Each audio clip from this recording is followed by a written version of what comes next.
Assalamualaikum warahmatullahi wabarakatuh. Halo para lovers and haters dimanapun Anda berada, baik yang ada di dalam nyata maupun alam gaib, apa kabarnya? Salam cerdas bersupranatural.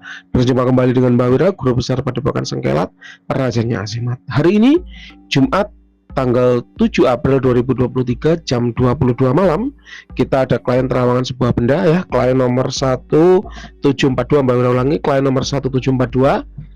Terawangannya adalah sebuah liontin yang unik ya. Mestinya kalau terawangan itu benda jangan dipegang ya, taruh aja di atas meja atau di atas lantai, sehingga benar-benar yang kita cek itu adalah kandungan magic dari benda tersebut tanpa terpengaruh oleh energi yang berasal dari tangan. Harusnya begitu, tapi nggak apa-apa kalau nanti difoto ulang lama ya, nggak selesai-selesai.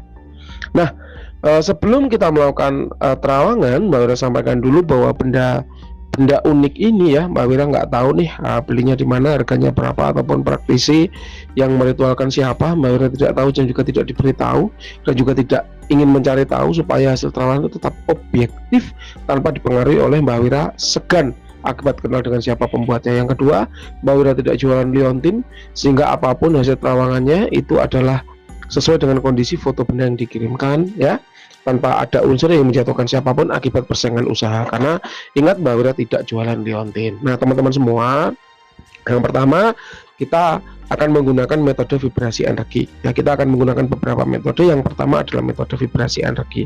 Kenapa atau kok metode vibrasi energi? Karena adanya tuah dalam suatu benda bertuah itu karena adanya kandungan energi di dalamnya. Nah, energi ini ada macam-macam. Yang pertama yaitu energi alam. Energi ini berasal dari alam ya, energinya alam, dan alam yang mengisikannya ke dalam suatu benda dalam rangka merubah karakter dari benda itu dari yang sebelumnya tidak bertuah menjadi bertuah. Biasanya benda-benda yang terisi dengan energi alam ini kita sebut dengan mustika ya, misalnya mustika lipan, mustika merah delima, mustika kelapa, mustika kol buntat, mustika rantai babi, dan lain sebagainya. Nah, untuk benda dari klien nomor 1742 ini bukan mustika karena ini dibuat oleh manusia. Nah, kemudian Mbak Wira juga berusaha ya merasakan energi alam di dalamnya. Mbak Wira tidak menemukan ada energi alam di dalamnya. Memang ada ya beberapa praktisi yang bisa memanipulasi energi alam sehingga energi itu bisa dimasukkan ke dalam suatu benda. Mbak Wira adalah salah satu pengguna metode itu juga. Oleh karenanya Mbak Wira hafal ya, ketika ada satu benda mengandung energi alam ya biasanya akan terdeteksi kayak gitu. Jadi jelas untuk energi yang pertama yaitu energi alam itu tidak ada pada benda dari klien nomor 1742. Yang kedua yaitu energi manusia. Energi dari manusia yang melakukan ritual ya, yang merituali benda ini. Nah, memang yang namanya manusia ya, itu punya beragam metode yang digunakan, yang bisa digunakan untuk memasukkan energi dirinya ke dalam suatu benda bertuah. Biasanya praktisi supranatural ya yang melakukannya. Salah satu metode yang digunakan yaitu teknik prana. Nah, kok Mbak Wira tahu ya? Karena Mbak Wira juga bisa menggunakan metode itu. Nah, ini Mbak Wira amati, Mbak Wira telusuri, Mbak Wira rasakan, kok Mbak Wira kayak nggak menemukan ya energi manusia yang ada di dalam benda ini.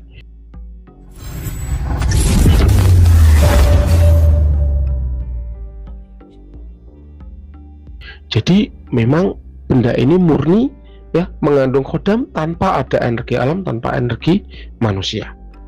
Nah, kemudian yang ketiga yaitu adalah energi dari khodam. Memang terasa energi khodamnya kuat ya. Khodam adalah jin yang sudah ditundukkan dan diikat dengan perjanjian agar patuh loyal mau membantu manusia.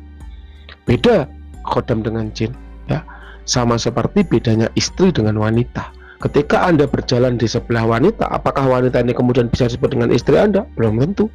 Kalau dia tidak diikat dengan perjanjian dengan akad nikah, ya kita sebut dengan wanita, bukan istri. Artinya apa? Dia tidak bisa kita manfaatkan, tidak bisa kita nikmati tuahnya.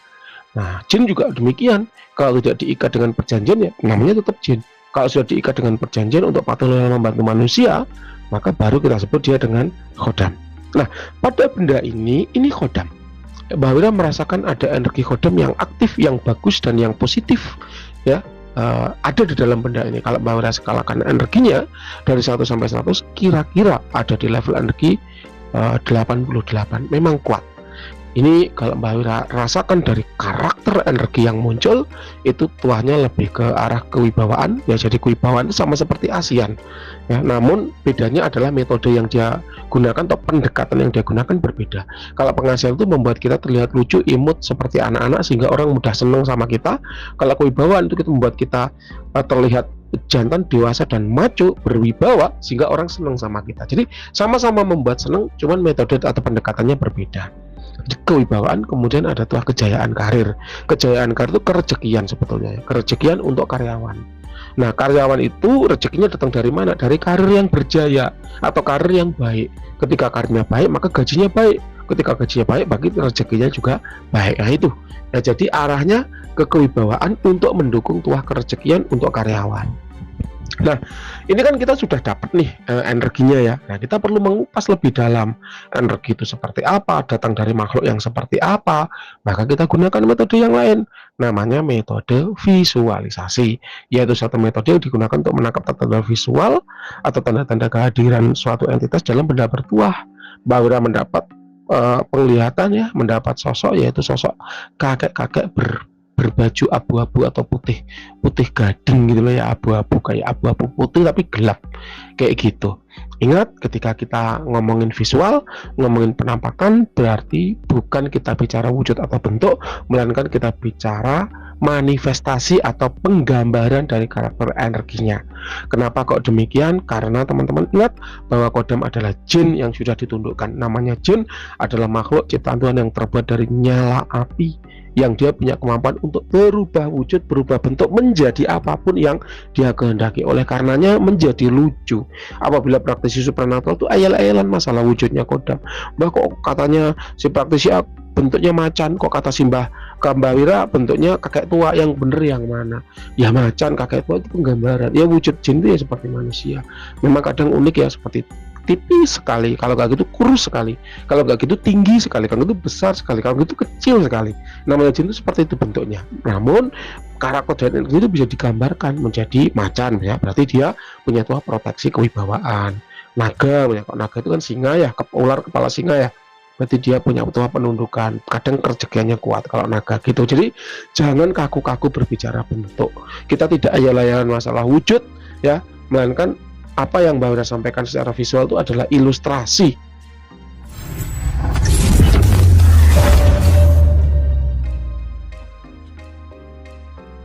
atau manifestasi atau gambaran dari karakter energi yang dia miliki. Laki-laki, kakek tua, berbaju putih keruh atau putih gading, berarti jenis kelaminnya laki-laki. Aura putih ya, aura putih itu berarti dia menggambarkan tuah apa? Kepekaan batin yang bagus. Kemudian putih keruh berarti dia ada tuah untuk sihir, membooster cakra jantung, sehingga ketika cakra jantung itu aktif bagus, maka kepekaan batin Anda meningkat. Itu ada mekanisme, berarti kepekaannya berjalan dengan cara membooster cakra jantung. Kemudian ada tuah apa? Laki-laki, kakek-kakek tua itu biasanya menggambarkan kebijaksanaan, wisdom. Dalam rangka apa wisdom atau kebijaksanaan ini? Agar memunculkan sifat wibawa pada penggunanya ya, penggunanya nampak dewasa dan matang sehingga orang lain itu menjadi segan, sungkan. Itulah ya, kelihatan dewasa dan matang, jantan dan maco kayak gitu. Jadi itu mekanisme sekali lagi ya. Kemudian selain kewibawaan ada tuah kejayaan karir yang Mbak Wira rasakan. Jadi kerejekiannya ada, kerejekian pegawai ya, kerejekian karyawan dengan cara apa? Kejayaan karirnya. Jadi kalau kita rangkum tuahnya apa saja tadi, dia punya tuah kepekaan batin ya, kemudian booster cakra jantung, kewibawaan ya, kebijaksanaan atau wisdom, kemudian kerejekian untuk karyawan atau kejayaan karir. Ini tuahnya sudah aktif, bagus. Kalau Mbak Wira lihat sudah bisa Anda gunakan, sudah bisa Anda akses gitu ya. Kemudian asal kodam ini dari daerah hutan, di daerah utaranya mana Mbak Wira kurang tahu pasti, tapi yang jelas Mbak Wira ditunjukkan sebuah realm atau alam hutan ya. Jadi ini merupakan jin hutan, white entitas, aman tanpa dampak negatif. Usia kodam kira-kira 3.800 tahun dengan level power sekitar 90 ya. Usia dan level power itu tidak ada alat ukurnya, itu adalah persepsi masing-masing praktisi. Ingat ya, usia dan level itu tidak ada alat ukurnya, itu adalah persepsi dari masing-masing praktisi. Yang penting ada standar yang digunakan. Contoh, Mbak Wira menggunakan standar kalau kodam itu usia 3000 tahun berarti tua. Kalau 3800 ya kodam Anda ini berarti dia sangat tua. Level powernya 90 itu istimewa. Kalau udah 95 ke atas itu langka gitu. Jadi itulah standar yang Mbak Wira gunakan. Kemudian untuk perawatan ya, Mbak Wira merekomendasikan menggunakan dupa gaharu herbal cap raja omyang. Kenapa? Karena terbuat dari serbuk kayu gaharu murni tanpa campuran parfum apapun, sehingga secara kualitas vibrasi energi sangat baik untuk merawat benda-benda berkodam seperti ini. Itu yang bisa Mbak Wira sampaikan untuk benda dari klien nomor 1742. Masih ada PR wawancara, tapi Mbak Wira tunggu dulu pertanyaan apa yang ingin Anda tanyakan. Nanti akan Mbak Wira tanyakan kepada si kodam kayak gitu. Terima kasih, selamat malam, silahkan Mbak Wira tunggu pertanyaan-pertanyaan apa yang ingin Anda ajukan kepada si kodam.